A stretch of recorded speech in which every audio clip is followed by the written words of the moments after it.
Hello everyone, welcome to concept. My name is Dharmendra. आज मैं बात करने वाला हूं इंडेक्स फंड्स के बारे में, the power of index funds.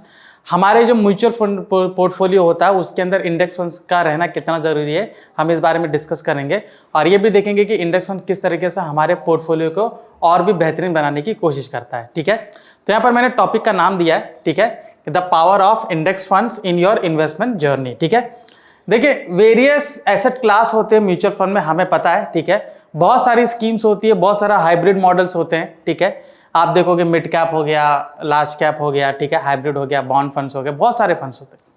ठीक है, उसमें इंडेक्स फंड्स का कितना अच्छा रोल होता है वो हम देखेंगे। ठीक है, इंडेक्स फंड होता क्या है और इसको हम किस तरीके से मैनेज कर सकते हैं और इसके क्या क्या फायदे होंगे, हम ये सारी चीज इस प्रेजेंटेशन में डिस्कस करेंगे। ठीक है, तो आगे बढ़ते हैं, इंट्रोडक्शन टू इंडेक्स फंड्स। ठीक है, we will explore how index can be powerful tool, कि कितना पावरफुल टूल रहता है हमारे फाइनेंशियल फ्यूचर को बनाने के लिए। हम इसमें डिस्कवर करेंगे कि इसके बेनिफिट्स क्या है, स्ट्रैटेजीज क्या हम डिप्लॉय करेंगे, इनसाइट्स क्या है जो कि हमारा इन्वेस्टमेंट अप्रोच को थोड़ा अलग कर सके। देखिए मार्केट में बहुत सारे इन्वेस्टमेंट स्कीम है, मार्केट में बहुत सारे म्यूचुअल फंड्स होते हैं। ठीक है, मार्केट में अलग अलग तरीके से स्कीम्स होती हैं। ठीक है, सभी का कहना ये है कि हम इतना इतना रिटर्न दे सकते हैं, लेकिन आपके अगर पोर्टफोलियो में एक राइट म्यूचुअल फंड है, ठीक है, राइट एसेट है, तो आपकी फ्यूचर जो है, आपका फ्यूचर जो है, फ्यूचर फाइनेंशियल प्लानिंग और भी बेहतरीन हो सकता है। ठीक है, तो चलिए हम देखते हैं पहले कि इंडेक्स फंड होता क्या है। इंडेक्स फंड एक म्यूचुअल फंड है, ठीक है, या हम ईटीएफ कहेंगे, design to track performance of a specific market index. ठीक है, तो मार्केट इंडेक्स होता है, जैसे निफ्टी है, बैंक निफ्टी है, सेंसेक्स है, ये हमारे मार्केट इंडेक्स है। ठीक है, मार्केट इंडेक्स क्या करता है, ये पूरे जो स्टॉक्स उसके अंडर में लिस्टेड है उनका बेंचमार्क होता है, उनको परफॉर्मेंस उनका बताता है। तो अगर मान लीजिए कि इंडेक्स पूरा नीचे गिरा हुआ है तो ये सबकी नजर में ये रहता है कि पूरा स्टॉक्स नीचे गिरे हुए रहते हैं। अगर इंडेक्स बहुत ऊपर ऊपर जा रहा है तो हम भी ये अनुमान लगाते हैं कि इसके साथ जितने भी स्टॉक्स रहेंगे, मैक्सिमम नंबर ऑफ स्टॉक ऊपर की तरफ रहेंगे। ठीक है, तो वो एक बेंचमार्क बताता है। ठीक है, इंडेक्स एक बेंचमार्क बताता है, वो पूरी इकोनॉमी को दर्शाता है, पूरे सेक्टर को दर्शाता है। तो यहां पर भी क्या होता है कि एक स्पेसिफिक मार्केट इंडेक्स को ट्रैक करता है। ठीक है, तो हमने इंडेक्स फंड इसलिए लिया क्योंकि इंडेक्स फंड क्या करेगा, पूरा डाइवर्सिफाई करके उसमें इन्वेस्ट करेगा। तो जब भी डाइवर्सिफाई करके इन्वेस्ट करते हैं तो वो पूरा ट्रैक करता है स्पेसिफिक मार्केट इंडेक्स को। तो मतलब वो जो इंडेक्स जिस तरीके से परफॉर्म करेगा, ये म्यूचुअल फंड भी परफॉर्म करेगा। ऑन एन एवरेज देखोगे आप, जो इंडेक्स होता है वो 12-13%, 15% रिटर्न देता है। तो इंडेक्स फंड की भी कोशिश ये रहती है कि उसके आसपास का रिटर्न वो आपको मुहैया करवाए। ठीक है, तो दूसरा फायदा ये कि दे offer low cost passive investment strategy. Passive investment सबको चाहिए। ठीक है, एक लॉन्गर रन में, लॉन्गर ड्यूरेशन के लिए सबको चाहिए। तो यहां पर लो कॉस्ट आपको मिलेगा, लो कॉस्ट पैसिव इन्वेस्टमेंट। ठीक है, क्योंकि इसकी कॉस्टिंग काफी कम होती है। ठीक है, बिकॉज पैसिव है तो यहां पर आप देखोगे कि ये फंड को एक्टिवली मैनेज नहीं किया जाता है। अभी जब एक्टिवली मैनेज करेंगे तो उसमें बहुत से तरीके से स्ट्रैटेजीज अप्लाई की जाती है। आप देखोगे बहुत से तरीके से जो प्रोफेशनल्स होते हैं वो बहुत मतलब टाइम लेते हैं एनालिसिस में और एग्रेसिवली ट्रेड करते हैं। ठीक है, तो एक्टिवली जो उसमें पार्टिसिपेट करते हैं तो एक्टिव फंड्स हो गया, यहाँ पर पैसिव है। तो वो क्या है, जब मार्केट आप देखो करेक्ट हो गया तब वो लोग आते हैं, देखते हैं कि ओके चलिए ऐसा हो रहा है तो हम इसमें कुछ स्ट्रैटेजी डिप्लॉय करते हैं। क्योंकि वो पूरे तरीके से इंडेक्स को फॉलो करते हैं तो एक स्टडी मैनर में एक स्टडी ग्रोथ वहां पर हमें मिलती है। ठीक है, तो यहां पर क्या है, ये जो इन्वेस्टमेंट स्ट्रैटेजी से अलाउ करती है कि हम एक एक्सपोजर लें। ठीक है, वो भी wide range of asset without need for constant management. तो बहुत सारा एसेट होता है, कांस्टेंट मैनेजमेंट की जरूरत नहीं होती है। ठीक है, आगे देखते हैं बेनिफिट्स ऑफ इंडेक्स फंड्स। तो इसके क्या क्या बेनिफिट्स है। पहला है डाइवर्सिफिकेशन। अभी जैसे निफ्टी 50 अगर आप पकड़ते हैं तो उसमें देखिए 50 स्टॉक्स है, निफ्टी 100 में 100 स्टॉक्स है। तो ये सारे इंडेक्स है, उनके अंदर जितने स्टॉक्स होते हैं उनको एनालाइज करके उसमें इन्वेस्ट किया जाता है, तो आपको इंस्टेंट डाइवर्सिफिकेशन मिलता है। दूसरा आपको लोअर फीस है, क्योंकि ये पैसिवली मैनेज किया जाता है तो इसकी फीस काफी कम होती है, तो कॉस्ट इफेक्टिव हमारे लिए। ठीक है, कंसिस्टेंट परफॉर्मेंस। जैसे मैंने कहा कि बाजार जो है ऑन एन एवरेज आपको ईयरली 12 से 15% का रिटर्न देता है, तो ये आपको एक कांस्टेंट रिटर्न देने की क्षमता रखता है। ठीक है, तो यहां पर आपको कांस्टेंट रिटर्न मिलने की ज्यादा संभावना रहता है। They are ideal for both novice and experience investors looking to build wealth over the time without the stress of picking individual stock. Individual stock को अगर पिकअप करना है तो मुझे बहुत स्ट्रेस लेना पड़ता है, एनालिसिस करो, पोजीशन साइजिंग करो। ठीक है, हर बार ट्रैक रखो कि ये स्टॉक कैसा परफॉर्म कर रहा है। और उसके मुताबिक मुझे स्टॉक को पिकअप करना पड़ता है, पोजीशन साइज करना पड़ता है, मैनेज करना पड़ता है, एवरी टाइम देखना पड़ता है। इसमें आपको उतना झंझट नहीं होता है। इसमें कैसा होता है कि आप देखोगे कि पैसिवली मैनेज है, तो इसमें क्या होगा, इंडिविजुअल स्टॉक पिकअप करने की जरूरत नहीं। जो इंडेक्स का बेंचमार्क है उसी के हिसाब से जो उसके अंदर में स्टॉक है उनको पिकअप किया जाता है। ठीक है, तो यहां पर हमें उसकी चिंता नहीं होती है। ठीक है, how to choose index fund, ये इंपॉर्टेंट है।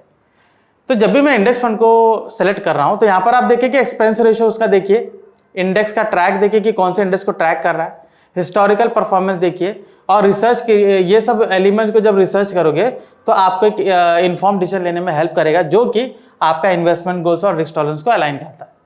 ठीक है, तो ये सारी चीजें मुझे इसमें फॉलो करनी है कि उसका एक्सपेंस रेशियो देखना जरूरी है, कौन से इंडेक्स को फॉलो कर रहा है, वो इंडेक्स का पैटर्न क्या है वो मुझे देखना जरूरी है। उसी के मुताबिक आपको ये इंडेक्स फंड रिटर्न देने की संभावना रखता है। ठीक है, आगे बढ़ते हैं। यहाँ पर देखते हैं कि इन्वेस्टमेंट स्ट्रेटेजीज क्या होती है।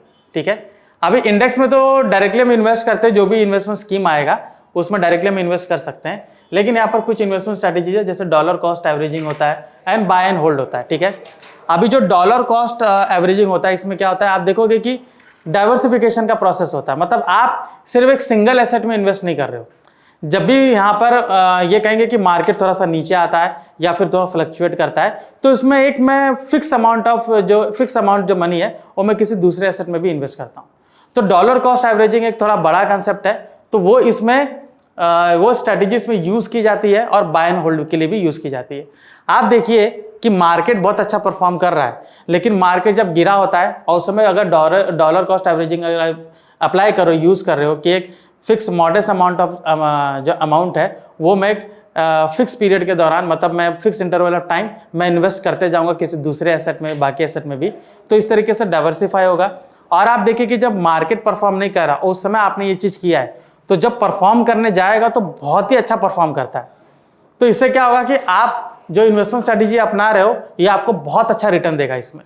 ठीक है, फिर आपका बाय एंड होल्ड आता है, ये तो सबको पता है। ठीक है, ये अप्रोच क्या करेंगे, ये आपको मार्केट वॉलेटिलिटी को भी मैनेज करेंगे और एक solid investment portfolio over the time build करने में हेल्प करेगा।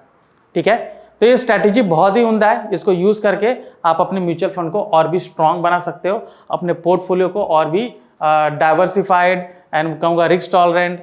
ठीक है, और आपका जो गोल है उससे अलाइन करने वाला पोर्टफोलियो आप उसमें इजीली बना सकते हो। ठीक है, आगे बढ़ते हैं, कॉमन मिसकंसेप्शन पे पढ़ते हैं। तो इन्वेस्टर्स के पास कुछ मिसकंसेप्शंस भी होते हैं इंडेक्स फंड को लेकर।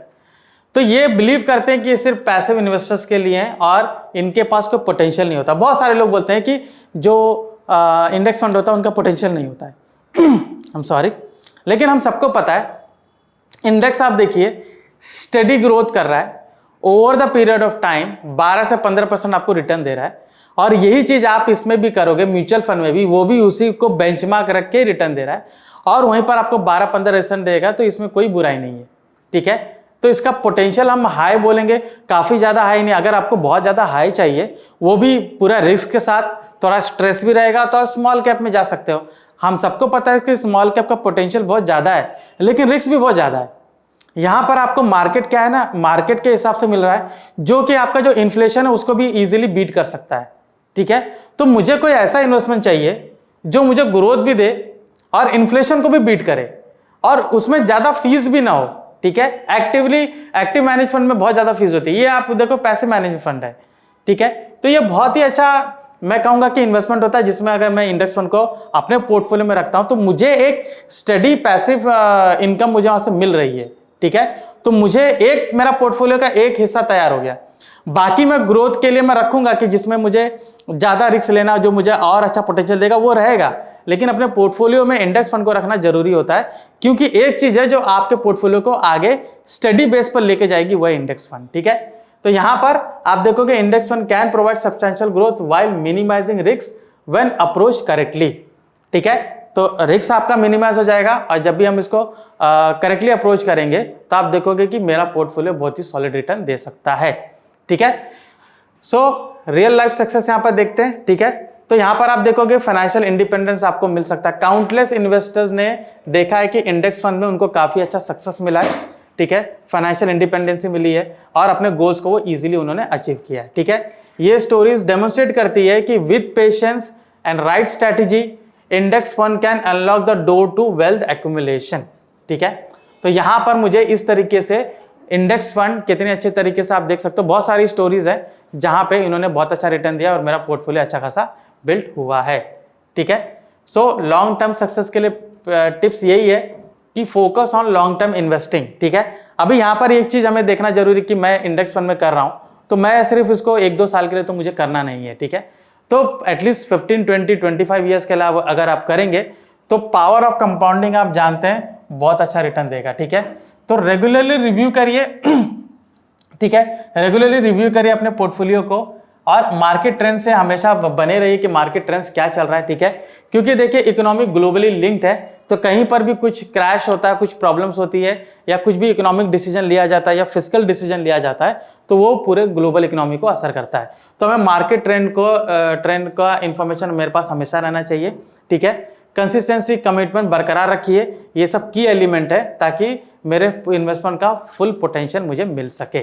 ठीक है, सो कंक्लूजन ये है कि index fund can be powerful ally in your investment strategy. ठीक है, investment journey by understanding the benefits and implementing effective strategies you can unlock your wealth potential and achieve your financial dreams. ठीक है, सो हम index fund को start कर सकते हैं। Analyse करिए, अपने पोर्टफोलियो में इंडेक्स फंड जरूर रखिए ताकि आपको एक स्टडी ग्रोथ, एक हिस्सा कम से कम स्टडी ग्रोथ आपको मिल सके, तो पूरे पोर्टफोलियो को वो ड्रैग कर सकता है ऊपर की ओर। ठीक है, पूरे पोर्टफोलियो को पुश कर सकता है ऊपर की ओर। ऑलराइट, सो आई होप आपको ये सेशन पसंद आया होगा कि किस तरीके से इंडेक्स फंड मेरे पोर्टफोलियो को अच्छे से बिल्ड कर सकता है। अगर ये वीडियो आपको पसंद है तो प्लीज लाइक एंड शेयर कीजिए। मैं आपका ट्रेनर धर्मेंद्र राजभर, आपका धन्यवाद।